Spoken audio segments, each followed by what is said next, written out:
Hello CMA students. Edge Commerce Classes ने CMA intermediate June and December 2026 के new batches start कर दिए हैं।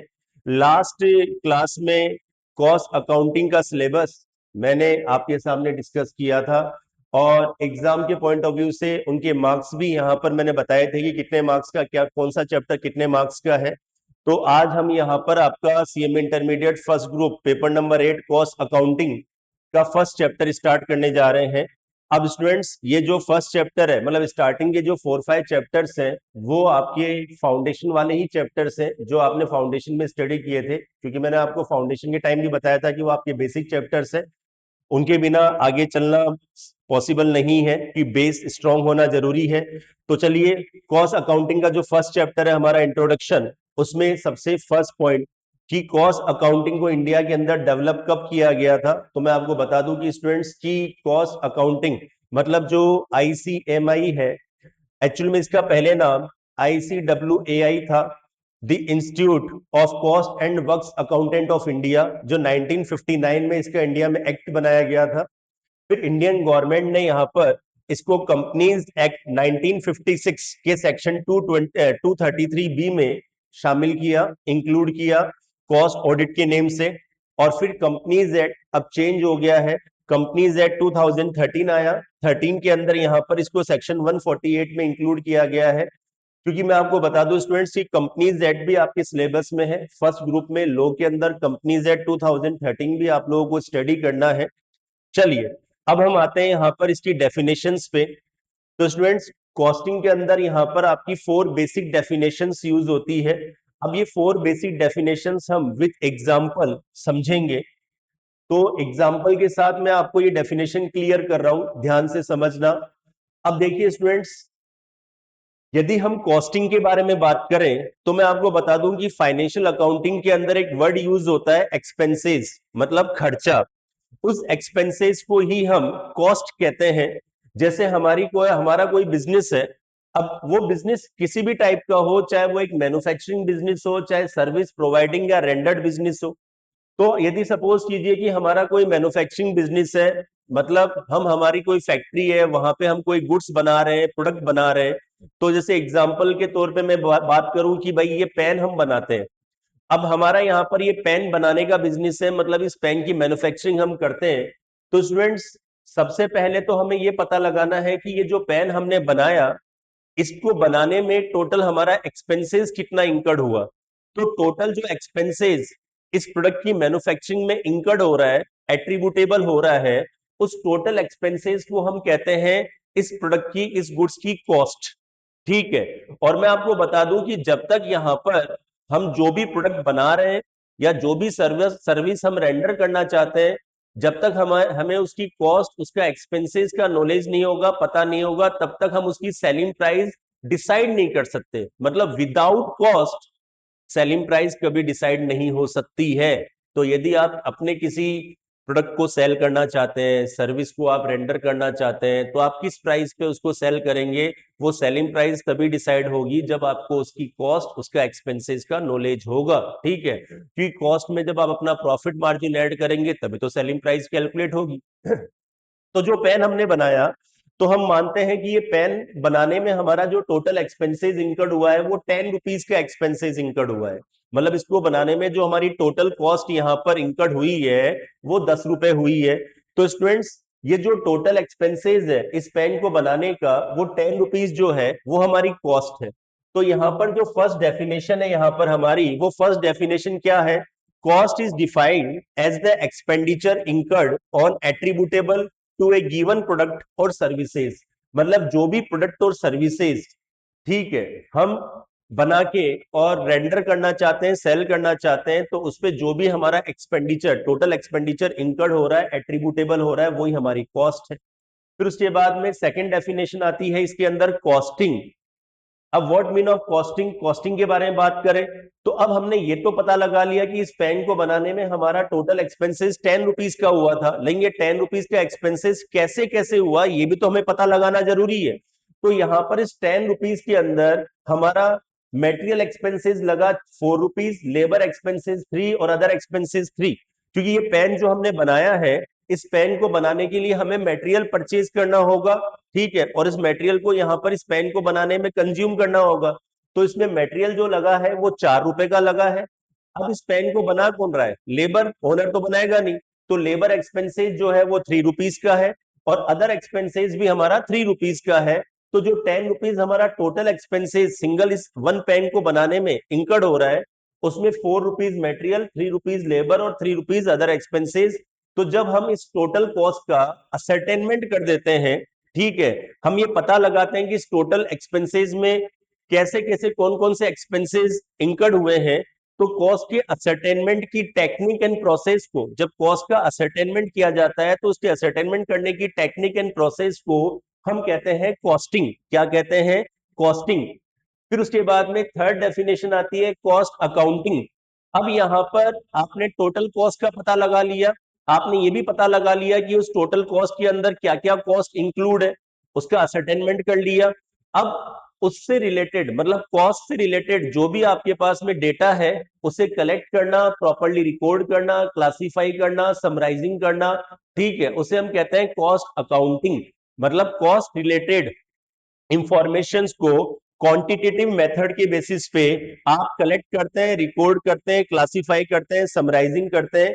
इसे हम क्या कहते हैं स्टूडेंट्स? Cost accounting. अब ये रिकॉर्डिंग करना, क्लासिफिकेशन, समराइजिंग, ये हम फाइनेंशियल अकाउंटिंग में भी स्टडी करते हैं, क्योंकि वहां पे भी हम बिजनेस ट्रांजेक्शन को रिकॉर्ड करते हैं, क्लासिफाई करते हैं, समराइजिंग करते हैं। फिर उसके बाद में नेक्स्ट आता है कॉस्ट अकाउंटेंसी। अब यहां पर कॉस्ट रिलेटेड डेटा को आपने रिकॉर्ड किया, क्लासिफाई किया, समराइजिंग किया आपने, क्योंकि कॉस्ट अकाउंटिंग के अंदर भी आपको मैं बता दूं कि इसमें भी प्रॉफिट फाइंड आउट होता है, प्रॉफिट की कैलकुलेशन होती है। कॉस्ट शीट याद आ रही होगी, कॉस्ट शीट में हम प्रॉफिट कैलकुलेट करते हैं।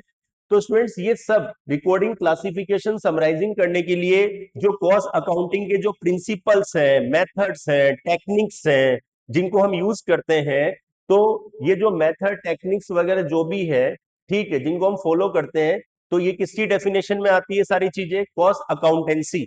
तो ये जो यहाँ पर आपकी 4 डेफिनेशंस है, ठीक है, ये 4 डेफिनेशंस आपकी यहाँ पर इंपॉर्टेंट डेफिनेशन है। अब सेम ऐसे एग्जांपल हम सर्विस में ले लेते हैं।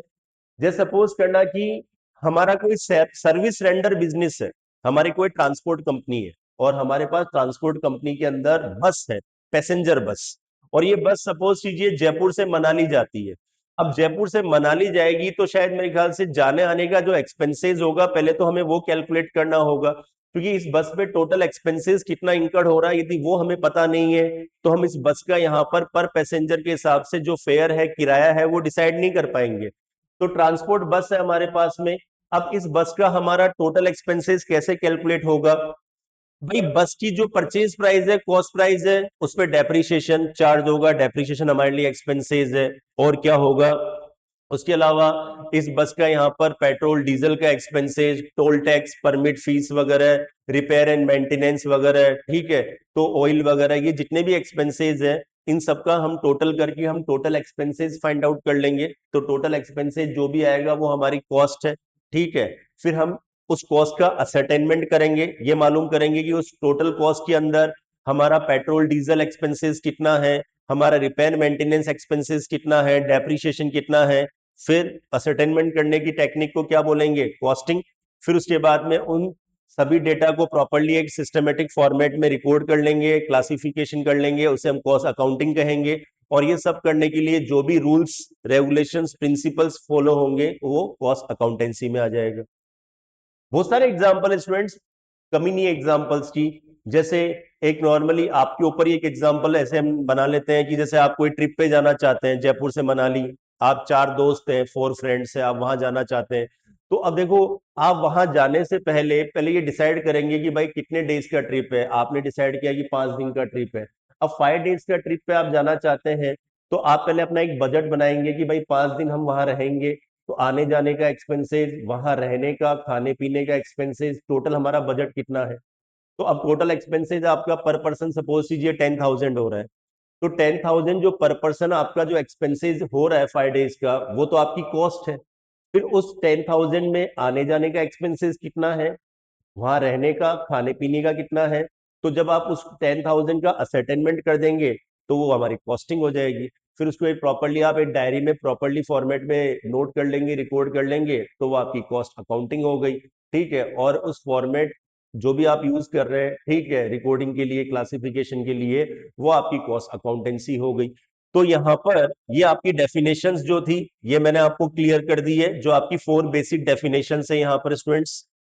फिर उसके बाद में नेक्स्ट आता है स्कोप ऑफ कॉस्ट अकाउंटेंसी। तो जो डेफिनेशंस हमने अभी स्टडी की है, कॉस्ट, कॉस्टिंग, कॉस्ट अकाउंटिंग और कॉस्ट अकाउंटेंसी, जिसमें कॉस्टिंग की डेफिनेशन, कॉस्ट की डेफिनेशन मैंने अभी आपको रीड करके बताई है, समझा भी दी है। कॉस्टिंग के अंदर, costing is a technique and process of ascertaining of cost. Cost accounting, thus cost accounting is a quantitative method that collect, classifies, summarize, interprets information for a product costing. ठीक है, operation planning and control. Cost accountancy, the application of costing and cost accounting principle, method and techniques to the science and art. ठीक है, वही सारी बातें जो मैंने अभी आपके सामने एक्सप्लेन की है। स्कोप क्या है कॉस्ट अकाउंटिंग का, एक बिजनेस के पॉइंट ऑफ व्यू से क्या स्कोप है? तो स्टूडेंट्स, कॉस्ट अकाउंटिंग बिजनेस में देखिए क्या क्या काम आती है ये। Cost accounting is the process of accounting for cost which recording expenditure. बताया था अभी मैंने, कॉस्ट अकाउंटिंग में क्या होता है, कॉस्ट से रिलेटेड एक्सपेंसेस जो भी है, उन कॉस्ट से रिलेटेड जितने भी यहाँ पर इंफॉर्मेशन है, उनको प्रॉपरली रिकॉर्ड करना, क्लासिफाई करना, समराइजिंग करना, फिर एनालिसिस करना। जो भी यहाँ पर आपके पास में कॉस्ट कैलकुलेट हुई है, उसका एनालिसिस करना। एनालिसिस कैसे करना कि आपने यहाँ पर जो बजट बनाया था, ठीक है, मतलब इन एक्सपेंसेस इंकर्ड होने से पहले आपने जो अनुमान लगाया था, फोरकास्टिंग की थी, बजट बनाया था, क्या एक्चुअल में एक्सपेंसेस वैसे ही हुए हैं, या उस बजट से ज्यादा एक्सपेंसेस हो गए या कम एक्सपेंसेस हो गए? ठीक है, ज्यादा हो गए तो उस पर कंट्रोल कैसे किया जाए, तो इस अकॉर्डिंग आपको एनालिसिस भी करना है। फिर एनालिसिस में आपको लगता है कि एक्सपेंसेस हमारे बजट से ज्यादा जा चुके हैं, तो उस पर कंट्रोल कैसे करें? तो यहाँ पर जो फालतू के एक्सपेंसेस होते हैं या ज्यादा हाई एक्सपेंसेस इंकर्ड हो रहे हैं बिजनेस में, ठीक है, तो उस कॉस्ट को कंट्रोल करना, अपनी कॉस्ट रिपोर्ट रेडी करना, और फाइनली उस रिपोर्ट के बेसिस पे कॉस्ट ऑडिट, जो कॉस्ट ऑडिटर सीएमए करता है। कॉस्ट ऑडिट कौन करता है? कॉस्ट ऑडिट का यहाँ पर रेस्पॉन्सिबिलिटी सीएमए की है, मतलब हमारी है। अब कॉस्ट अकाउंटिंग सिस्टम, अब देखिए स्टूडेंट्स, ये जो कॉस्ट अकाउंटिंग सिस्टम जो टॉपिक है यहाँ पर, इसके अंदर डिफरेंट डिफरेंट कॉस्ट की डेफिनेशंस है, जैसे कि historical cost, absorption cost, direct costing, marginal, standard predetermined cost, uniform cost. अब इनके बारे में हम डिटेल में समझेंगे। चलिए, अब देखिए स्टूडेंट्स, सबसे फर्स्ट है हिस्टोरिकल कॉस्ट। अब ये हिस्टोरिकल कॉस्ट मैं आपको याद दिलाऊं तो फाइनेंशियल अकाउंटिंग के अंदर भी ये नेम यूज होता है। तो हिस्टोरिकल कॉस्ट क्या होती है स्टूडेंट्स? हिस्टोरिकल कॉस्ट वो कॉस्ट होती है, वो एक्सपेंसेस होते हैं जो एक्चुअल में इंकर्ड होने के बाद रिकॉर्ड किए जाते हैं। एक्चुअल में इंकर्ड होने के बाद रिकॉर्ड किए जाते हैं। एज एग्जांपल, जैसे हम कोई मशीन परचेज कर रहे हैं। अब मशीन तो अभी अभी के अभी परचेज हो रही है। अब आज मशीन परचेज हो रही है 1 लाख रुपीज की, तो उसे हम आज अपनी बुक्स में रिकॉर्ड कर देंगे। लेकिन उस मशीन पे डेप्रीशिएशन कब चार्ज होगा?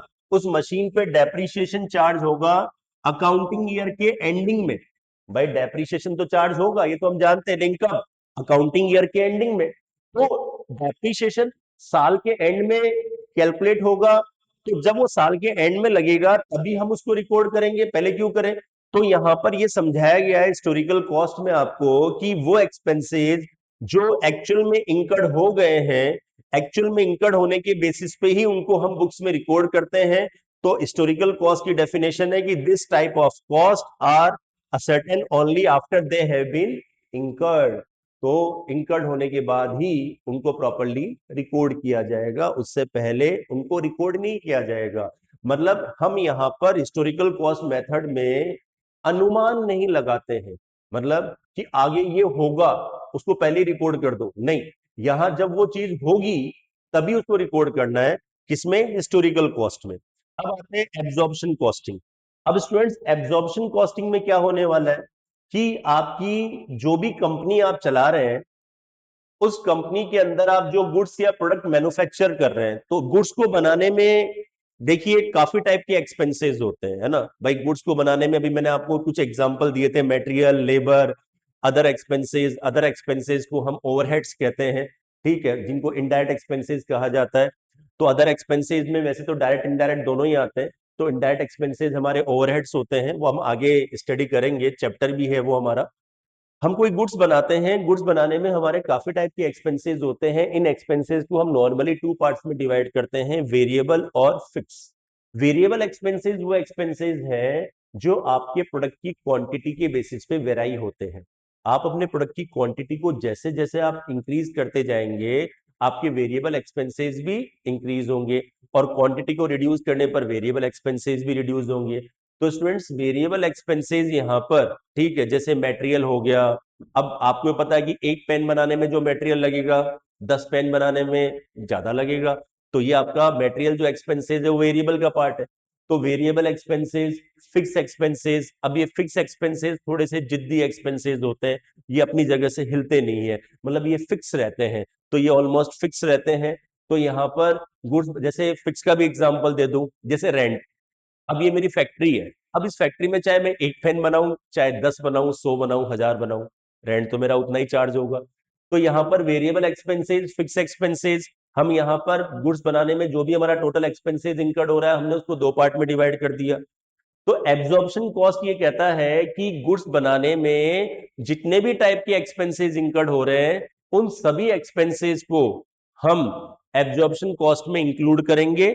और उन टोटल एक्सपेंसेस के बेसिस पे, ये जो आपके टू टाइप के एक्सपेंसेस हैं, इन दोनों के बेसिस पे, इन टोटल एक्सपेंसेस के बेसिस पे एब्जॉर्प्शन कॉस्टिंग के अंदर क्या किया जाएगा, फिनिश गुड्स इन्वेंट्री का, क्लोजिंग इन्वेंट्री का वैल्यूएशन किया जाएगा। क्योंकि ये जो टेक्निक है ना, एब्जॉर्प्शन और मार्जिनल कॉस्टिंग, इसमें क्या होता है, ये आगे चैप्टर भी है हमारा। तो इसमें यहाँ पर जो भी हमारा फिनिश गुड्स है, फिनिश गुड्स की इन्वेंट्री के वैल्यूएशन के लिए या तो हम एब्जॉर्प्शन टेक्निक यूज करते हैं या मार्जिनल। तो यहाँ पर एब्जॉर्प्शन टेक्निक में टोटल वेरिएबल और फिक्स दोनों के बेसिस पे इन्वेंट्री का वैल्यूएशन किया जाता है। जबकि मार्जिनल में ऐसा नहीं होता, कि मार्जिनल को हम दूसरे नेम से डायरेक्ट कॉस्ट भी कहते हैं और वेरिएबल कॉस्ट भी कहते हैं।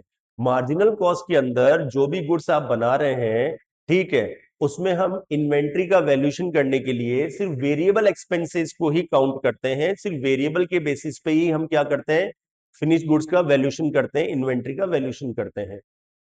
तो यहां पर इनकी डेफिनेशन में क्या है, absorption costing, this type of cost method capturing all types of cost with manufacturing of A product.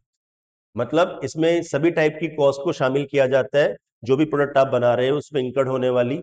Marginal cost, this costing method use only a variable और डायरेक्ट कॉस्ट, इसमें सिर्फ वेरिएबल कॉस्ट को लिया जाता है, ठीक है, फिक्स कॉस्ट को यहाँ पर इसमें शामिल नहीं किया जाता वैल्यूएशन करने के लिए। अब आते हैं स्टूडेंट्स, नेक्स्ट है स्टैंडर्ड कॉस्ट, मतलब प्री डिटरमाइंड कॉस्ट। अभी भी मैं आपसे क्या कह रहा था कि आप जो भी एक्सपेंसेस करने जा रहे हैं, उसका पहले आप एक बजट बना लेते हैं। बजट बनाना अच्छी बात है ना भाई, आप यहां पर जो काम करने जा रहे हैं उसकी प्री प्लानिंग करना। अब आप पहले से प्लानिंग करेंगे तो वो काम अच्छी तरीके से हो पाएगा। तो प्री डिटरमाइंड कॉस्ट का मतलब होता है कि आप यहां पर क्या है, हर एमएनसी में, हर मल्टीनेशनल कंपनीज के अंदर एक प्लानिंग डिपार्टमेंट होता है। नेक्स्ट मंथ में कितनी क्वांटिटी प्रोड्यूस करनी है, कितनी यूनिट्स बनानी है, उसमें कितना मटेरियल लगेगा, कितना मटेरियल एक्सपेंसेस होगा, लेबर एक्सपेंसेस होगा, उसे सारी प्लानिंग कर लिया आपने, उसका एक बजट बना लिया। तो जो बजट आपने रेडी किया है यहाँ पर, वो आपकी प्री डिटरमाइंड कॉस्ट है, मतलब वो आपकी एस्टिमेटेड कॉस्ट है। तो जो भी आपने एस्टिमेशन लगाया है ना स्टूडेंट्स, जो भी आपने एस्टिमेशन लगाया है, ठीक है, उस एस्टिमेट डेटा को, ठीक है, हम कहते हैं एक्सपेक्टेड डेटा या एक्सपेक्टेड एक्सपेंसेस। अब अगले महीने में क्या क्या एक्सपेंसेस होगा वो आपने पहले ही पता कर लिया, ठीक है। अब जब नेक्स्ट मंथ स्टार्ट होके एंड होगा तो एक्चुअल एक्सपेंसेस, एक्चुअल डेटा आपके सामने आ जाएगा। तो स्टैंडर्ड कॉस्ट का मतलब हो गया प्री डिटरमाइंड डेटा, मतलब एक्सपेक्टेड डेटा, उसका हम एक्चुअल डेटा के साथ कंपेयर करके क्या कैलकुलेट करेंगे, वेरिएंस, ठीक है। वेरिएंस क्या होता है, वेरिएंस का मतलब कि यहां पर एक्चुअल डेटा और एस्टिमेट डेटा के डिफरेंस को हम वेरिएंस कहते हैं। अब ये वेरिएंस जो कैलकुलेट हुआ है, इसके बेसिस पे हम कॉस्ट पे कंट्रोल करते हैं। क्यों, क्योंकि जैसे सपोज लो कि हमने ये एक्सपेक्टेशन लगाया था कि हमारा नेक्स्ट मंथ का एक्सपेंसेस, नेक्स्ट मंथ का हमारा एक्सपेंसेस 1 लाख रुपीस का होने वाला है। नेक्स्ट मंथ कितना एक्सपेंसेस होगा, 1 लाख। लेकिन एक्चुअली में नेक्स्ट मंथ में हमारा जो एक्सपेंसेस है वो हो गया 1,10,000 इनकर्ड हो गया। तो मतलब जितना हमने सोचा उससे ज्यादा एक्सपेंसेस हो गया। ठीक है, तो जितना सोचा उससे ज्यादा एक्सपेंसेस हो गया, तो जो 10,000 का हमारा एक्स्ट्रा एक्सपेंसेस हुआ है, तो ये 10,000 हमारा वेरिएंस है। तो ये जो वेरिएंस है यहाँ पर जो एक्सपेंसेस ज्यादा हो गया, ये नेगेटिव वेरिएंस है, क्योंकि एक्सपेंसेस ज्यादा हाई होना मतलब ज्यादा इंक्रीज होना हमारे लिए नेगेटिव है। हाँ, रेवेन्यू ज्यादा इंक्रीज होती है तो वो पॉजिटिव है, लेकिन एक्सपेंसेस ज्यादा हो जाए तो वो नेगेटिव है। तो इस नेगेटिव वेरिएंस को यहाँ पर कंट्रोल करना जरूरी है। तो यहाँ पर स्टैंडर्ड कॉस्ट के अंदर जो भी प्री डिटरमाइंड डेटा और एक्चुअल डेटा है, उसके डिफरेंस को यहाँ पर हम वेरिएंस कहते हैं, और कॉस्ट कंट्रोल उस पर करना कंपलसरी है। यूनिफॉर्म कॉस्टिंग, यूनिफॉर्म कॉस्टिंग के अंदर क्या होता है स्टूडेंट्स की, जो भी आपकी सिमिलर टाइप की बिजनेस वाली जो कंपनीज हैं, जो सेम बिजनेस करती है, सेवरल बिजनेस करती है, जैसे कि एग्जांपल भी ले रखा है हमने यहाँ पर, जैसे रेलवे हो गया, आपका रोड ट्रांसपोर्ट हो गया, है ना। तो रेलवे और रोड ट्रांसपोर्ट दोनों में पैसेंजर रेलवे भी होता है और गुड्स भी होता है ना, मालगाड़ी जिसको बोलते हैं। तो आपका जो रेलवे और रोड ट्रांसपोर्ट कंपनीज है वो सिमिलर टाइप का बिजनेस करने वाली कंपनीज है। तो उनमें हम कॉस्ट की कैलकुलेशन वगैरह के लिए, ठीक है, यूनिफॉर्म कॉस्ट टेक्निक यूज करते हैं। कौन सी? Uniform cost.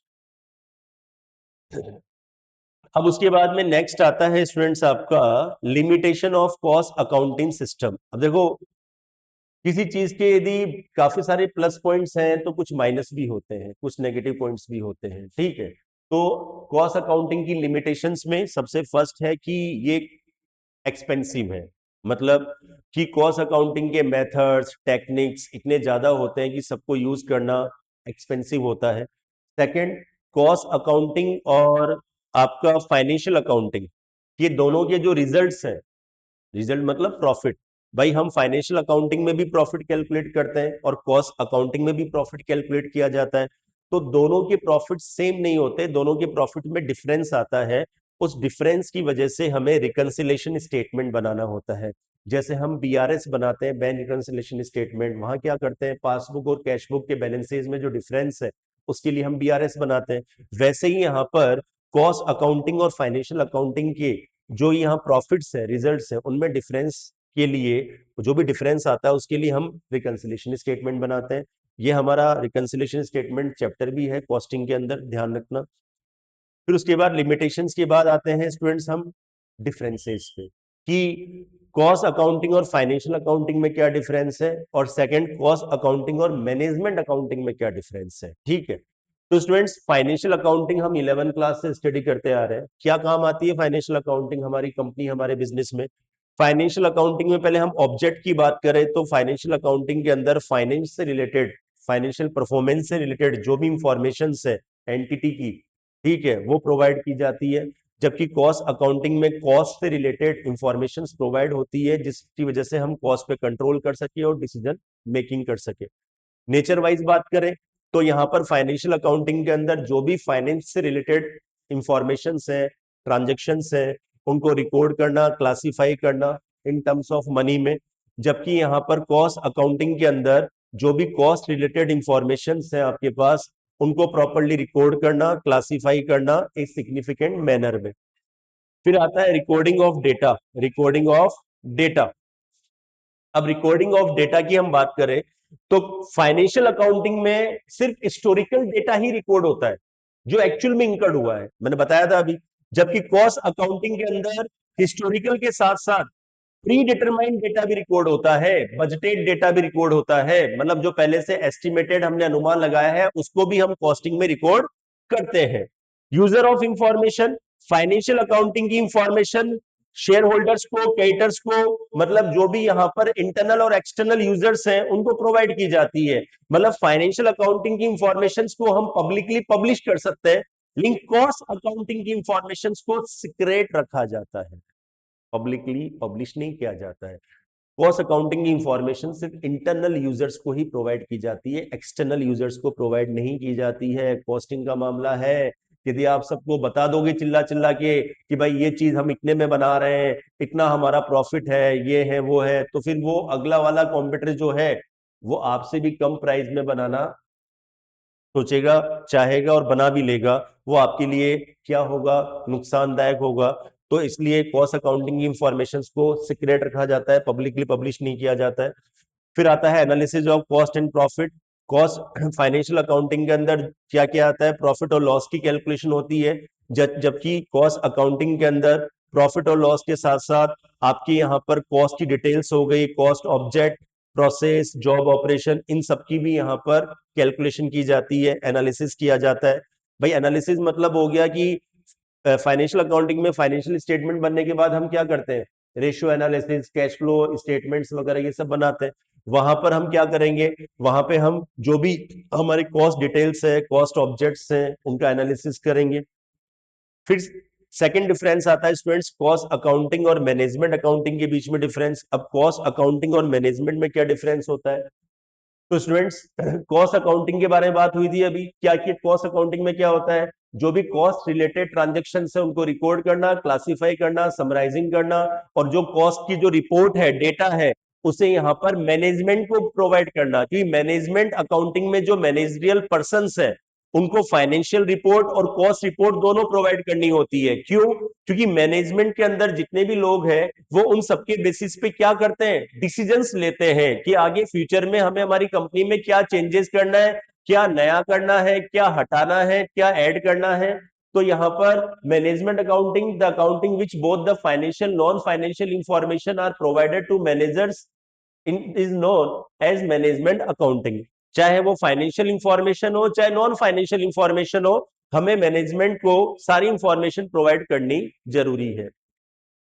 कॉस्ट अकाउंटिंग में जो भी इंफॉर्मेशन होती है वो क्वांटिटी बेसिस पे होती है, मतलब क्वांटिटेटिव होती है, जबकि मैनेजमेंट अकाउंटिंग में इंफॉर्मेशन चाहे क्वांटिटेटिव हो चाहे क्वालिटेटिव हो, दोनों टाइप की इंफॉर्मेशन होती है। ऑब्जेक्टिव की बात करें तो कॉस्ट अकाउंटिंग का ऑब्जेक्टिव जो भी कॉस्ट इंकर्ड हो रही है उसका असरटेनमेंट करना होता है, जबकि मैनेजमेंट अकाउंटिंग का ऑब्जेक्ट होता है कि उनके पास जो इंफॉर्मेशन कलेक्ट हुई है, जो उनको प्रोवाइड हुई है, उसके बेसिस पे डिसीजन मेकिंग करना होता है। कंसर्न विथ स्कोप की बात करें, concern with ascertainment, allocation, distribution accounting, ठीक है, इसमें मैनेजरियल डिसीजन मेकिंग, वही सेम बात। Target cost accounting, recording of cost data, जबकि it give more stress on the analysis of future projection. मतलब कि कॉस्ट अकाउंटिंग के अंदर जो भी आपका पास्ट और प्रेजेंट डेटा है उसको रिकॉर्ड किया जाता है, जबकि इसमें फ्यूचर प्रोजेक्शन, फ्यूचर में क्या करना है वो डिसाइड किया जाता है मैनेजमेंट अकाउंटिंग में। कॉस्ट अकाउंटिंग जो है यहाँ पर वो मैनेजमेंट अकाउंटिंग पे डिपेंड नहीं है। मतलब लास्ट पॉइंट है इंटरडिपेंडेंसी, मतलब कॉस्ट अकाउंटिंग जो है बिना मैनेजमेंट अकाउंटिंग के हो सकती है, पॉसिबल है, वो मैनेजमेंट पे डिपेंड नहीं है। जबकि मैनेजमेंट अकाउंटिंग जो है वो कॉस्ट अकाउंटिंग पे डिपेंड है, क्योंकि मैनेजमेंट के पास इंफॉर्मेशन कहां से आएगी, फाइनेंशियल अकाउंटिंग और कॉस्ट अकाउंटिंग की जो रिपोर्ट्स है वही तो मैनेजमेंट को प्रोवाइड होगी, उसी के बेसिस पे तो मैनेजमेंट फ्यूचर प्रोजेक्शन करता है, डिसीजन लेता है, प्रोडिक्शन लगाता है। तो ये यहां पर इन दोनों में डिफरेंस है। तो स्टूडेंट्स ये जो फर्स्ट चैप्टर इंट्रोडक्शन चैप्टर है ये आपका थ्योरेटिकल चैप्टर है, लेकिन मैंने पहले इसे इसलिए स्टडी करवाया है क्योंकि ये बेसिक चैप्टर है, तो फंडामेंटल्स स्ट्रॉन्ग होना जरूरी है। ठीक है, क्योंकि जब तक ये स्ट्रॉन्ग नहीं होंगे तो न्यूमेरिकल चैप्टर्स में प्रॉब्लम आ सकती है। तो इसलिए पहले हम यहाँ पर स्टार्टिंग के जो बेसिक चैप्टर्स हैं, ठीक है, ज्यादा बड़े नहीं है, छोटे छोटे चैप्टर्स हैं, उनको हम कंप्लीट करेंगे स्टूडेंट्स। तो ये आपका first chapter introduction cost accounting में कंप्लीट है स्टूडेंट्स। ओके, चलिए नेक्स्ट चैप्टर में मिलते हैं नेक्स्ट क्लास में हम। Okay, thank you.